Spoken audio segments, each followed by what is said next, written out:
Hello దోస్తులు, నేను ఇంతకుముందు ఒక వీడియోలో చెప్పాను కదా, మనకు రేపు వరి అనేది కోపిద్దామని చెప్పినా కదా. ఆ వరి కోపించడానికి ముందు మనం అయితే వైర్లు అనేది తీసేసామన్నమాట. వైర్లు తీసిస్తేనే మనకి వరి అనేది కోయేస్తామని చెప్పినా కదా.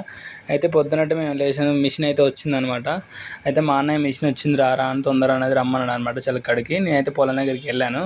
మిషన్ అనేది ఆల్రెడీ కోస్తుంది అనమాట. ఆల్రెడీ పొద్దునట్టే మా డాడీ, మా మమ్మీ, మా అన్నయ్య ముగ్గురు ఉన్నారనమాట. ట్రాక్టర్ అయితే మా అన్న వేసుకొని వచ్చాడు అనమాట. నేనైతే కొంచెం లేట్గా వచ్చాను. అంటే వాళ్ళు వచ్చారని నేను కొంచెం లేట్గా రమ్మంటే వచ్చేసాను అనమాట. నేను అన్నం తిని వచ్చేసాను. నేనైతే వచ్చే వరకు అప్పటికి ఒక మడి అనేది కోసారనమాట. నేనేం చేశాను అంటే ఫస్ట్ అయితే కళ్ళుకు పోయి కళ్ళు అనేది తీసుకొని వచ్చాను అనమాట. ఎందుకంటే ఫుల్ ఎండ కొడుతుంది. అట్నే కళ్ళు తీసుకొద్దాం అనుకుని అట్లా నేను మా మామయ్యతో వెళ్ళాను అనమాట ఇంటికి. కళ్ళుకి వెళ్ళి కళ్ళు బాటిల్ పట్టుకొని వచ్చాను అనమాట ఇక్కడికి. మనమైతే కళ్ళు అనేది ఇక్కడ నేను ఒక దగ్గర పెడతాను అనమాట. ఇగో ఇదే కళ్ళు బాటిల్ అనమాట. కళ్ళు బాటిల్ అయితే తీసుకొని వచ్చా. కళ్ళు అయితే చాలా అంటే చాలా బాగుంది. నేనైతే తాగినాక అయితే చాలా ఫస్ట్ టైం నేను అంత మంచి కళ్ళు చూడడం. అసలు ఎంత న్యాచురల్గా ఉంది కళ్ళు అయితే. మీరు కూడా ఇలాంటి కళ్ళు ఎప్పుడైనా తాగితే మన వీడియోకి ఒకసారి లైక్ చేయండి. మీరు ఒకసారి కళ్ళు తాగాలనుకుంటే సూర్యాపేట డిస్టిక్, మాది పోల్మల్ అనే విలేజ్, మండల నూతన కళ్ళు అనేది. మన పోల్మల్కి వస్తే మా దగ్గర న్యాచురల్ కళ్ళు అనేది దొరుకుతుంది అనమాట. మీకైతే మంచి కళ్ళు కావాలంటే మా ఊరికి వచ్చి రండి. ఒకసారి ఎక్కడికైనా మా ఊర్లో ఎక్కడైనా మంచి కళ్ళు అనేది దొరుకుతుంది అనమాట. ఇప్పుడైతే మన వీడియోలోకి వెళ్ళిపోదాం. మన వీడియోలో ఏంటంటే ఇప్పుడు అనేది మేము మన ఓరైనా గోపిస్తున్నాం అనమాట. ఒకసారి చూడండి ఫ్రెండ్స్, ఇక్కడైతే మనకు వచ్చేసి 2 వీలర్ కాదు, మనకు ఓన్లీ 2 వీలర్ వచ్చిందనమాట. మనకి మిషన్ అయితే 4 వీలర్ అయితే కాదు. అయితే మన పొలంలో ఏమైందంటే కొంచెం నీళ్ళు అనేది ఉందన్నమాట. ఎందుకంటే బోర్ల దగ్గర నీళ్ళు అనేది కారి కొంచెం దిగబడతాయి కదా. అక్కడ దిగబడింది అనమాట. అక్కడైతే కొంచెం మేము గడ్డి అనేది వేసాం అనమాట. అయినా కానీ కొంచెం దిగబడ్డది. మన ట్రాక్టర్లో మాత్రం ఒడ్లయితే పోసింది అనమాట. నేను వచ్చే కల్లా 2 డబ్బాలు అయితే పోసింది.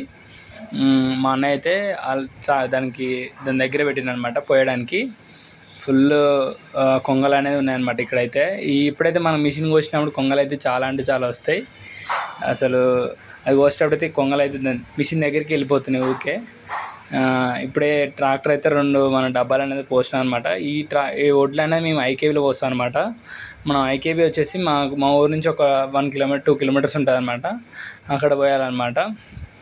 రైతుల కష్టం అనేది ఇలా ఉంటుంది ఫ్రెండ్స్. మనకి ఇప్పుడు ఈ గింజలు అనేది మనకు అమ్ముకున్న దాకా మనకు భయమే అనమాట.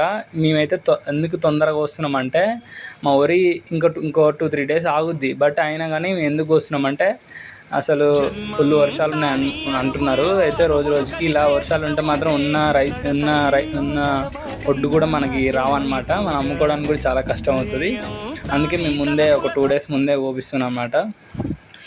ఇప్పుడు కోపియపోయినాం అనుకో, మనం ఇన్ని రోజులు ఇన్ని కష్టపడి వాటికి ఫెర్టిలైజర్స్ వేసి మందు కొట్టి నీళ్లు పెట్టి కూడా వేస్ట్ అవుతుంది అనమాట. అదే మీరు రైతుల కష్టాన్ని బాగా ఆలోచించి మన ప్రభుత్వం అనేది వాళ్ళకి ఇంకా సపోర్ట్ చేయాలని నేను కోరుకుంటున్నా.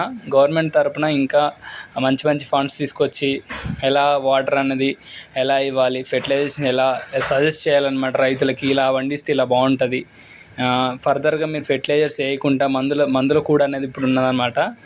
మనకి ఇంకా వస్తుంటే రాను మందుల కూడు కూడా కాకుండా అసలు మొత్తం మందుతోనే ట్యాబ్లెట్లు వేసుకోవాల్సి వస్తుంది. మన ఫుడ్ దొరకకుండా అలా అయిపోతుంది.